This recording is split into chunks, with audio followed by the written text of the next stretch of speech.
नमस्कार मंडळी, माझं Konkan with Nidhi Rane YouTube चॅनलवर तुमचं मनापासून स्वागत आहे. कसे आहात तुम्ही सगळे? मजेत ना? तर आज मी तुम्हाला तिखट डाळ करून दाखवणार आहे, जी लसूण घालून बनवली जाते. त्याच्यामध्ये मी तूर डाळ, मूग डाळ आणि मसूरची डाळ घेतली आहे, मिक्स डाळी घेतल्या आहेत आणि त्या मी भिजत ठेवते अर्धा तास आणि व्यवस्थित भिजल्यात की स्वच्छ पाण्याने धुवून घेणार आहे.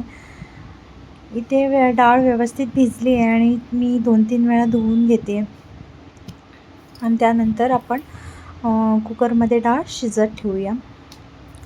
तर इथे मी डाळ 2-3 पाण्याने व्यवस्थित धुवून घेतली आहे, तुम्ही बघू शकता. आणि डाळ मस्तपैकी फुगली पण. आता मी कांदा चिरून घेतला आहे. आपल्याला लागणार आहे कांदा बारीक चिरलेला आणि लसूण. तुम्ही पाहिजे तर टोमॅटो वापरू शकता. आत्ता माझ्याकडे अवेलेबल नाही होता, पण काही प्रॉब्लेम नाही आहे तुम्ही टोमॅटो नाही घातलात तरी. तर मी कांदा बारीक चिरून घेतला. इथे मी कुकर ठेवून घेते आहे गॅसवर. कुकरमध्ये मी घातलं आहे जिरं.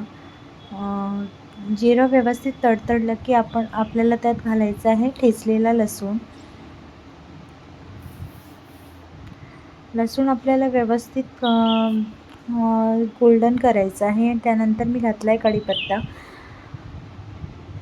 आणि त्यानंतर आपल्याला बारीक चिरलेला कांदा घालून घ्यायचा आहे. कांदा गुलाबी होईपर्यंत परतून घ्यायचा आहे.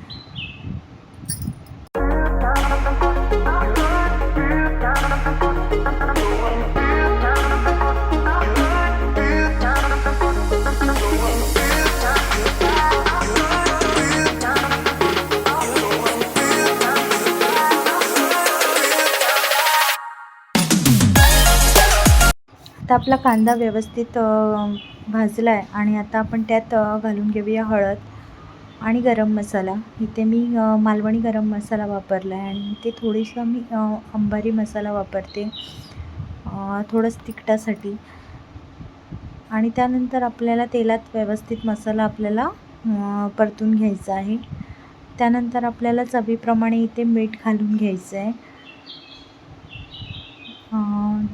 मीठ घालून झाल्यानंतर आपल्याला इथे जी आपली भिजवलेली डाळ होती ती डाळ घालून घ्यायचं आहे. हे पाणी चांगलंच होतं, मी ते पूर्ण पाण्यासकट डाळ ओतली.